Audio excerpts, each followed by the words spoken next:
Please give an energetic and warm welcome to the one and only Avadh Oja sir.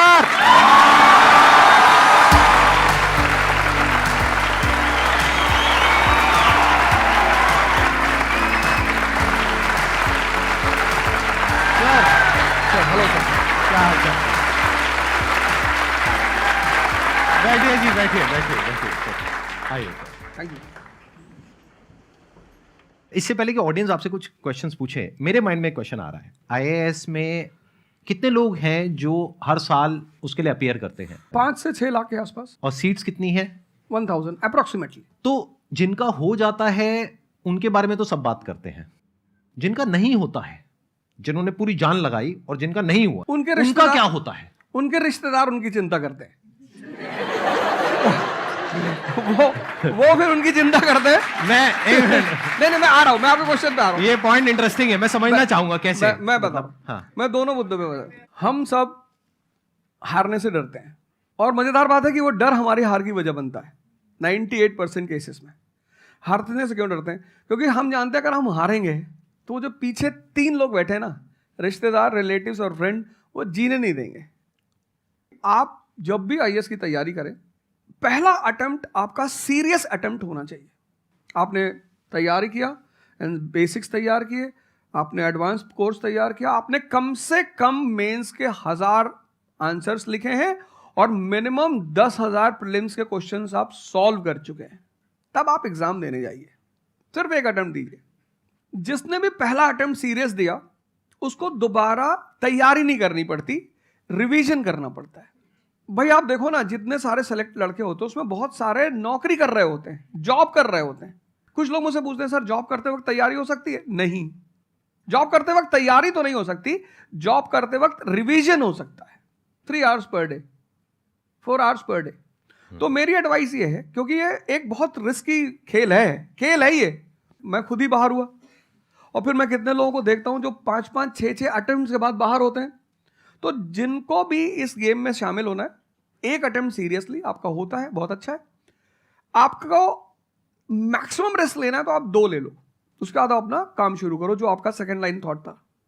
कोई lawyer बनना चाहता है, कोई medical line में जाना चाहता है, कोई मतलब जो भी आप एंटरप्रेन्योर बनना चाहते हैं, आप करो, लेकिन अपने वो रिवीजन वाले 4 आवर बचा के रखो। आपने कितने अटेम्प्ट्स दिए थे सर?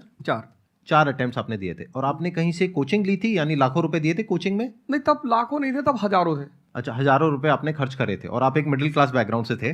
तो टोटल 4 साल में आपका कितना पैसा लग गया होगा? रहना, खाना, पीना, और आपने तो पूरी तैयारी करी होगी, साथ में कुछ और नहीं किया होगा? I think so. कुछ नहीं किया, बिल्कुल। तो कितना आपका 4 साल में अच्छा खासा पैसा 5-6 लाख रुपए लगे। 5-6 लाख रुपए उस समय लगे। आज के समय पे अगर किसी को कोचिंग लेनी है तो आई थिंक इससे 3-4 गुना, 5 गुना आराम से लगेगा। तो 15-20 लाख रुपए उस इंसान का लग गया, और वो है एक मिडिल क्लास बैकग्राउंड से।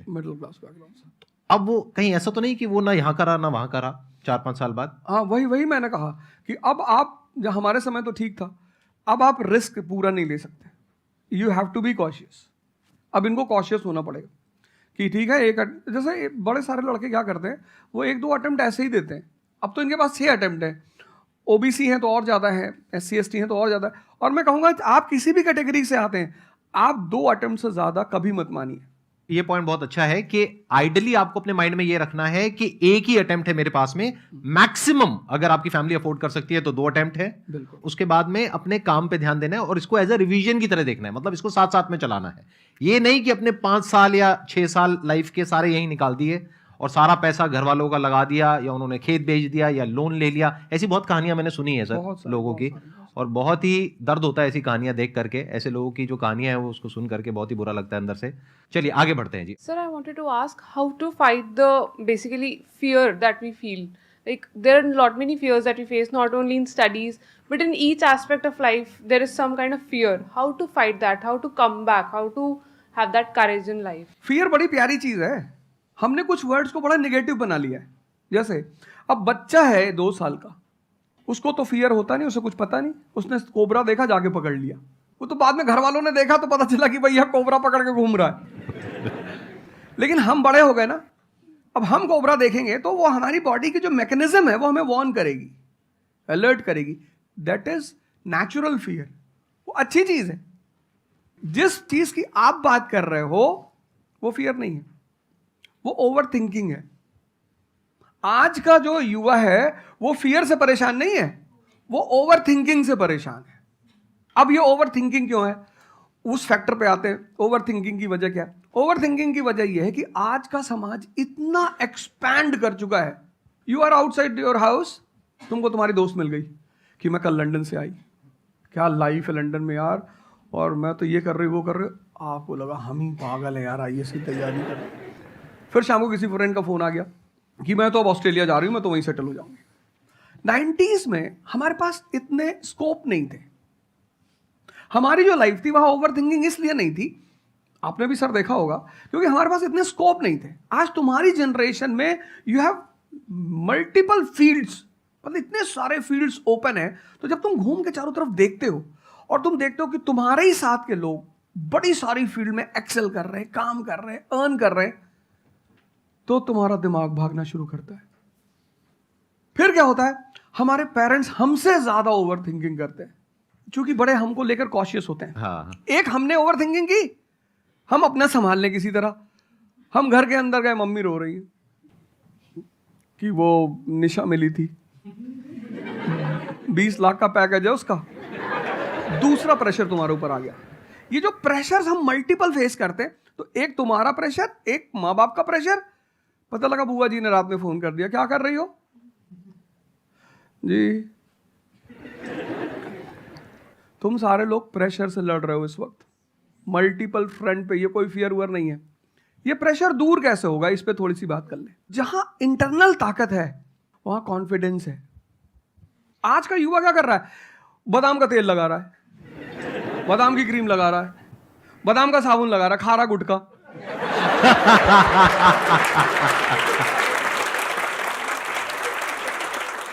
आप लोगों को चूंकि हर तरफ प्रेशर झेलना है, तो प्रेशर झेलने का सबसे अच्छा तरीका होता है इंटरनल पावर।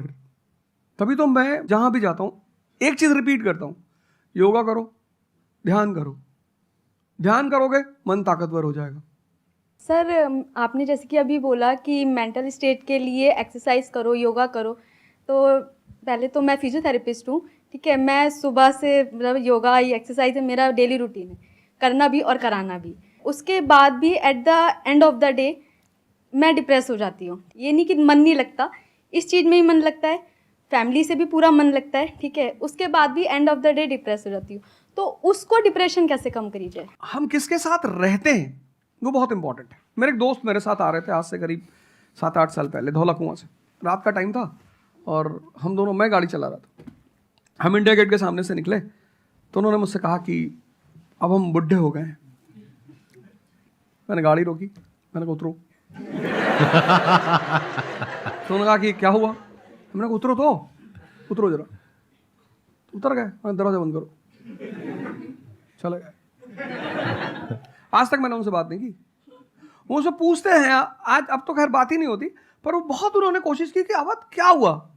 तुम दिन भर अपने आप को मोटिवेट करती हो, काम करती हो, जब तुम वापस घर में आती हो, अपने समाज में जाती हो, तो सब तुम्हारे मेंटल स्टेटस का थोड़ी है, वो तुम्हारी सारी ऊर्जा को खींच लेते हैं। इसीलिए तो माँ बाप हमारी संगत पे बड़ा ध्यान देते हैं। तुम्हें लगता होगा कि माँ बाप कितने बदमाश हैं, माँ बाप भगवान हैं। उनका एक्सपीरियंस तुम अपने दोस्तों को लेके जाया करो उनके सामने। कोई अल्ट्रासाउंड क्या करेगा जितना माँ बाप करते हैं, कोई स्कैनर क्या करेगा? सही बात है, देख के कोई 2 फोटो मिनट में कैमरा पता क्या चलता है। फोटो खींचेगी, देख के बता देते हैं। बहुत बहुत दुष्ट है ये, इसकी आंख के नीचे देखो यहाँ निशान है, बहुत दुष्ट है ये। और वो लॉजिक भी बड़ी अच्छी सी देते हैं, कोई कुछ भी देते हैं लेकिन बड़ा अच्छा सा लॉजिक देते हैं। तो ये हमारे साथ होता है। इसलिए हमें पहले गुरुकुल भेजा जाता था, और आज की हमारी सोसाइटी इसको सिर्फ नेगेटिव दिखाई पड़ रहा है। मैं अभी अब घर गया था, हमसे लोग कह रहे भैया 24 का चुनाव लड़ोगे?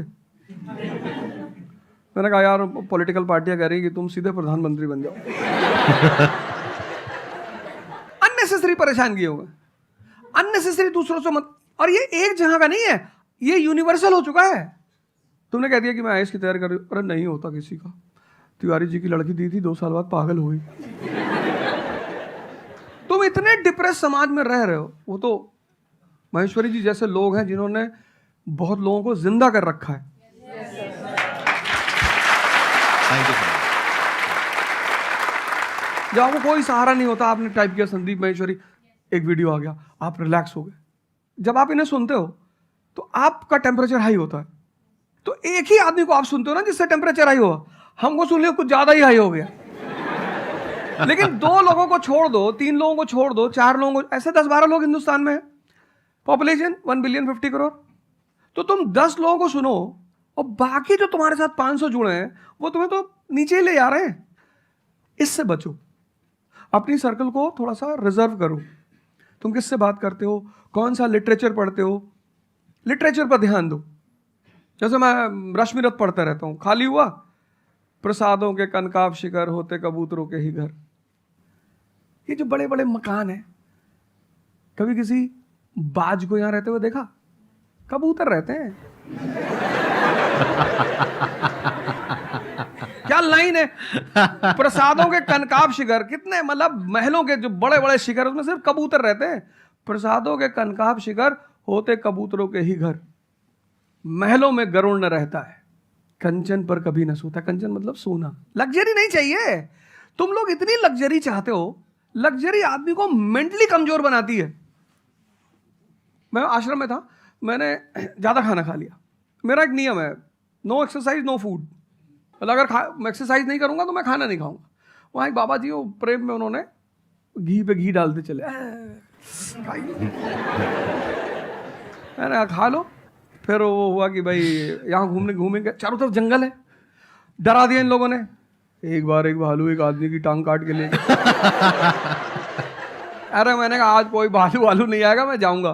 फिर मैंने 4-5 लोगों को तैयार किया अपने साथ, उनको थोड़ा मोटिवेट किया कि जंगल में घूमने से ऑक्सीजन लेवल बढ़ता है। वो लोग भी तैयार हो गए कि चलो। तो हमारे साथ एक साहब अमेरिका से आए हुए थे, वो भी वॉक करने निकले, बोले हम भी चलेंगे। मैंने कहा भाई साहब क्यों जा रहे हो? कहते हम भी चलेंगे। मैं उनका नाम नहीं लूंगा। 1 किलोमीटर के बाद उन्होंने मुझसे कहा मेरे बैग में यहाँ बहुत पेन हो रहा है। 1 किलोमीटर। तुम लोगों ने पता है अपने आप को कष्ट देना छोड़ दिया है। You are dying for luxury, you have become weak physically and mentally. थोड़ा सा कष्ट दो अपने आप को, थोड़ा टेम्परेचर हाई रखो, थोड़ा बड़े टेम्परेचर वालों के साथ रहो। हमने अपने आप को कष्ट, हम कौन सी नॉवेल पढ़ रहे हैं? Half girlfriend. अच्छी है, अच्छी है, अच्छी, मैं ये नहीं कह रहा हूं, मैं कुछ बोल देता हूं। अच्छी है मतलब आपने पढ़ी है।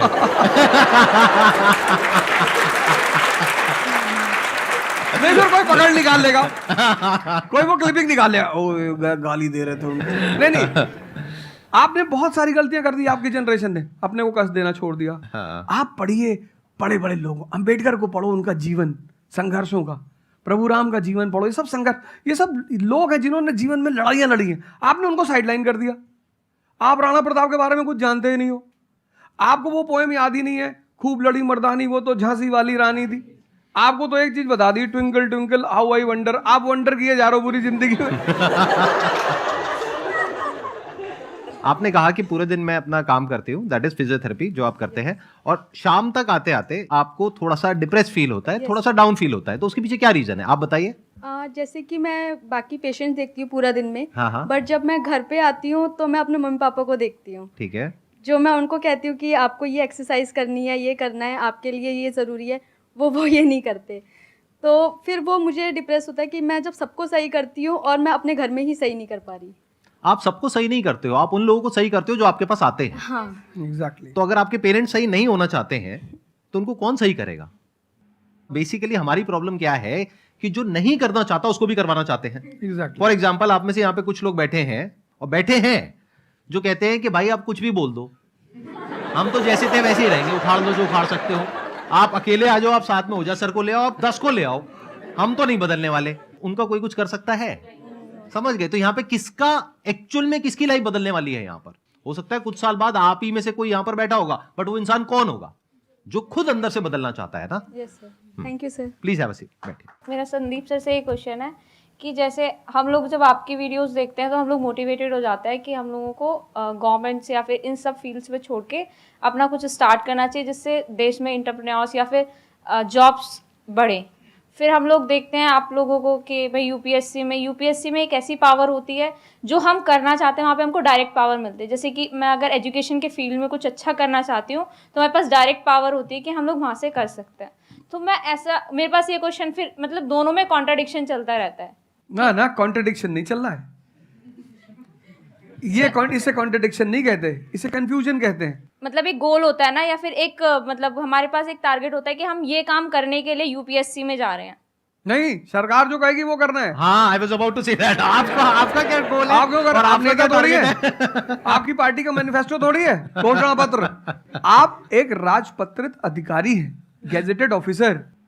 आपका जो मिनिस्टर होगा फोन मिलेगा, मैडम जी ये कस्तूरबा गांधी प्लान में अभी तक कितना काम हुआ?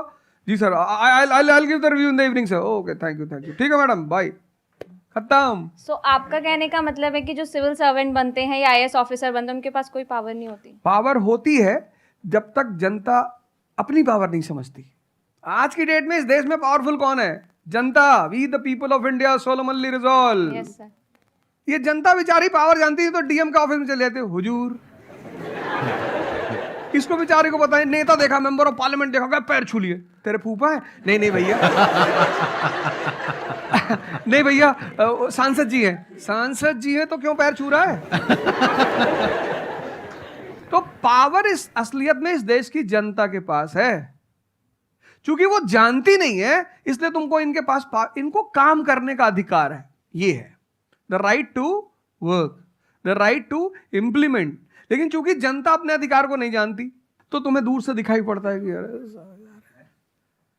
आप बेटा कंफ्यूजन से बाहर आओ, ठीक है? और ग्लैमर मत देखो। आप बेसिकली पावर नहीं देख रहे हो, आप ग्लैमर देख रहे हो।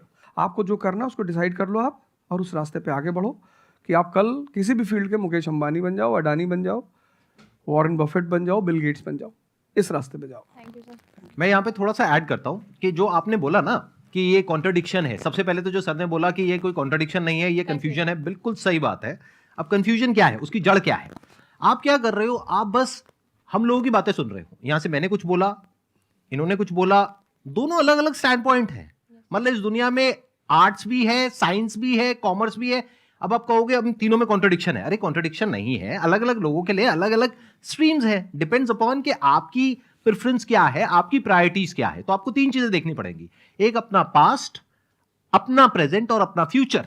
कि पास्ट में आपने कैसा परफॉर्म किया है। अगर आप पढ़ाई में बहुत अच्छे रहे हो तो आपको क्लियर नजर आएगा कि अच्छा मुझे पढ़ाई से रिलेटेड कुछ करना है, तो वहां से रास्ता क्लियर हो जाता है। बट अगर आपके दिमाग में 24 घंटे बिजनेस आइडियाज घूमते रहते हैं, जहां भी जाते हो वहां पे गोलगप्पे खा रहे होते हो, आपके दिमाग में चल रहा होता है अबे इतने पैसे ले लिए, उसमें से इतने का गोलगप्पा, इतने का पानी है, पानी तो इतना फ्री होता है, मेरे से लिया 20 रुपए, ये तो 5 रुपए का काम है, तो 15 रुपए इसके पास में गए, कितने लोगों ने एक दिन में खा लिए, इतने पैसे कमा लिए, व्हाटएवर। अगर इस तरह का आपका माइंडसेट है तो वहां पे एंटरप्रेन्योरशिप, स्टार्टअप, इन सब चीजों का बेनिफिट है। तो हर रास्ता हर एक के लिए नहीं होता है। तो ये आपको कैसे समझ आएगा? अपने पास्ट को देख करके। दूसरा, अपने प्रेजेंट को देखो कि आपके पास में क्या रिसोर्सेज हैं। सोचने से क्या होता है, आपको ये भी तो देखना पड़ेगा आपके पास में क्या रिसोर्सेज हैं। उसके बेस पर आप सोच सकते हो ना। कल को आप कहो कि मैं एक टेलीकॉम कंपनी लॉन्च करूंगी जो कि जियो को कंपटीशन देगी, ठीक है, सोच लो। कुछ नहीं होगा। क्या है पीछे, बैकग्राउंड क्या है, आपके पास में क्या रिसोर्सेज है, how are you going to compete. तो आप फालतू में कुछ भी सोच रहे हो ना। तो यहां पे कॉन्ट्रडिक्शन क्या है, कंफ्यूजन क्या है? कुछ भी नहीं। तो जब आपके रिसोर्सेज ही आपको अलाउ नहीं कर रहे वो करने के लिए, तो सोच क्यों रहे हो? तीसरा, फ्यूचर में आप अपने लिए कैसी लाइफ चाहते हो। जैसे सर ने कहा कि पावर नहीं मिलती है वहां पे सर्व करना होता है। इस गलतफहमी से बाहर आ जाओ कि वहां पे पावर मिल जाएगी। पावर तो पूरी की पूरी एक हिरार्की है, जिस हिरार्की में टॉप पर पब्लिक बैठी है एक्चुअल में, वो हमें पता ही नहीं है। हमारे हाथ में पावर है, किसको वोट करना है, किसको पावर में लेकर के आना है। फिर उनकी पावर के अकॉर्डिंग आगे पावर का डिस्ट्रीब्यूशन होता है, पॉलिसीज का डिस्ट्रीब्यूशन होता है, फिर उसको इंप्लीमेंट करना होता है। तो आपको देखना है कि आपको एग्जैक्टली लाइफ में चाहिए क्या है। कि अगर आपका माइंड है बहुत ज्यादा क्रिएटिव, कि आपको हमेशा दिमाग में आइडियाज घूमते रहते हैं कि कुछ अजीब करना है, कुछ अलग करना है, ये करना है, वो करना है, तो फिर वो रास्ता आपके लिए नहीं है। क्योंकि वहां पे आपके पास में पावर नहीं है, रिस्पॉन्सिबिलिटी है।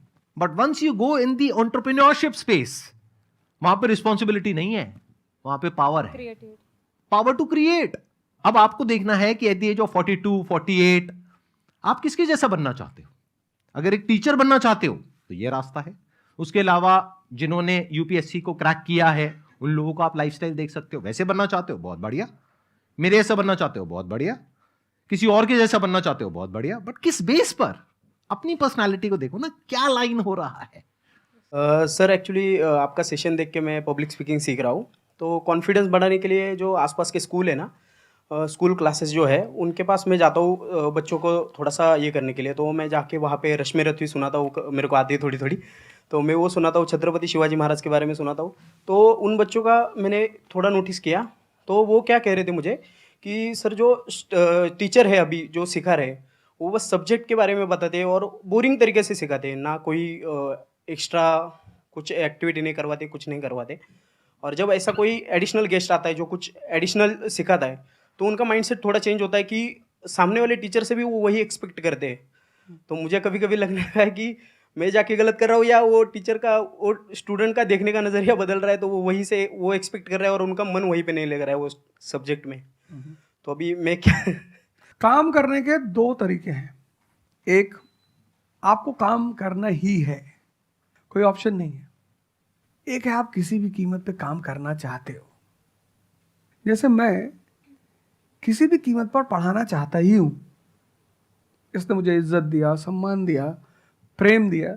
मैं एक शादी में गया था 2 दिन पहले, लोग दूल्हे उल्हे को छोड़ के मेरे पास आ गए।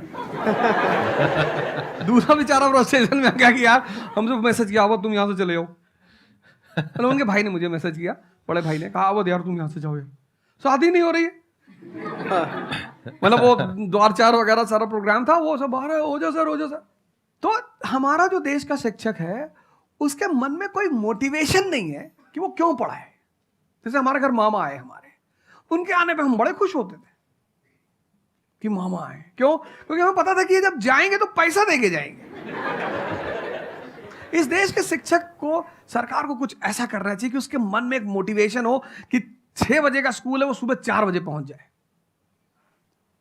कुछ ना करे इस देश की सरकार, सिर्फ उनको वीआईपी का दर्जा दे दे। फिर आप देखना, पैसा तो कौन नहीं कमा रहा है, शिक्षक सम्मान चाहता है। तो मैं अपने टीचरों से पुराने मिलता हूं, तो जैसे कहीं मिल गए वो सड़क पे, मैं खड़ा हो गया, रोक दिया सब, हाँ सर, अब पैर चले, तुरंत ऐसे सीना उन्हें चौड़ा कर लेते हैं कि हमारा बच्चा है जी। शिक्षक एक दुनिया की ऐसी लॉबी है जिसको सम्मान चाहिए। आप लोग कहीं भी अपने पुराने टीचरों को मिला करो, ठीक है हो सकता है उन्होंने आपको कभी मारा हो, डांटा हो, कुछ बोला हो, लेकिन अब आप उनको थोड़ा सम्मान दे दिया करो, उससे बड़ा उन्हें फील होगा। हमारे देश के शिक्षकों के पास इनर मोटिवेशन की कमी है। कुछ लोग हैं जो इंडिविजुअल मोटिवेटेड रहते हैं, वो करते हैं कई सारे टीचर, लेकिन वो इंडिविजुअल, कुछ लोग होते हैं ना जिनको अपने धर्म का एहसास होता है, उनके लिए वो ड्यूटी नहीं होती, वो धर्म है उनका। तो वो तो जैसे भाई आप जाके आप धर्म के रूप में कर रहे हैं, 2-4 टीचर और भी कर रहे हैं, 10 टीचर और भी कर रहे हैं, लेकिन सरकार को टीचरों को कुछ तो ऐसा करना चाहिए कि उन्हें फील हो कि नहीं यार ये हमारा देश है, ये हमारे बच्चे हैं, हमें इनको बनाना है और ऊपर उठाना है। तो अगर सरकार कुछ ऐसा कर देगी ना, सेल्फ मोटिवेशन दे देगी, अरे फिर तुम देखना इस देश के टीचरों।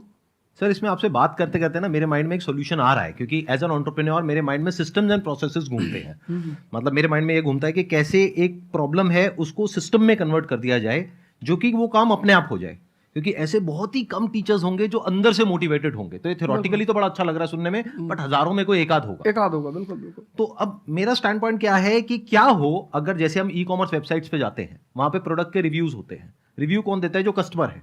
तो टीचर का रिव्यू कौन दे सकता है? जो बाहर बैठा है उस कमरे से वो, या जो कमरे के अंदर बैठे हैं। तो अगर कुछ ऐसा सिस्टम हो जाए, एक ऐसा प्लेटफॉर्म बन जाए गवर्नमेंट का जहां पे सारे टीचर्स लिस्टेड हो और based upon the number of reviews and the quality of reviews उनको रिवॉर्ड दिया जाए अच्छा ऑटोमेटिकली। ये मतलब जो नंबर 1 पे आया उसकी सैलरी डबल, कि अगर उसकी 50,000 है तो 1 लाख। बहुत अच्छा सोल्यूशन। और जिसके इतने रिव्यूज आए, यानी जिसके 4 स्टार या उससे ऊपर आए, उनकी सैलरी सीधा डबल हो गई। तो फिर देखो क्या मजा आता है। फिर हिस्ट्री पढ़ाने का जो स्टाइल है ना, वो सारे टीचर्स आएंगे अवध ओझा सर के चैनल पर और आकर के सीखेंगे भाई क्या कहानी है ये, ऐसे कैसे पढ़ाएं कि बच्चे दीवाने हो जाए। और फिर अपने आप को अपग्रेड करेंगे। नहीं तो अपग्रेड करने की मोटिवेशन कहाँ है? जैसे एक एंटरप्रेन्योर होता है, उसके पास में तो मोटिवेशन होती है कि अगर मैंने अपने जो भी प्रोडक्ट है, सर्विस है या काम है, उसको अपग्रेड किया तो करते ही मेरे को इमीडिएट रिवॉर्ड मिलेगा। जैसे सेल्स टीम में अगर आप कहीं पर काम करते हो, कितने लोग सेल्स डिपार्टमेंट में है, अलग अलग कंपनी में जो जॉब कर रहे हैं, तो सेल्स में इंसेंटिव का एक सिस्टम होता है। तो वहां पर क्लियर पता होता है कि मैंने ये टारगेट अचीव किया तो ये है। तो एक क्लियर कट टारगेट होना चाहिए which is measurable, not theoretical but actual, objective not subjective. कि ऑब्जेक्टिव एक टारगेट होना चाहिए in terms of numbers which can be calculated and a transparent system जहां पे स्टूडेंट्स वोट करेंगे, और जो टीचर्स जीतेंगे पूरे इंडिया लेवल पे या स्टेट लेवल पे, उनको बुला करके जो हमारे देश के प्रेसिडेंट हैं या प्राइम मिनिस्टर हैं, वो आकर के रिवॉर्ड देंगे। Yes sir.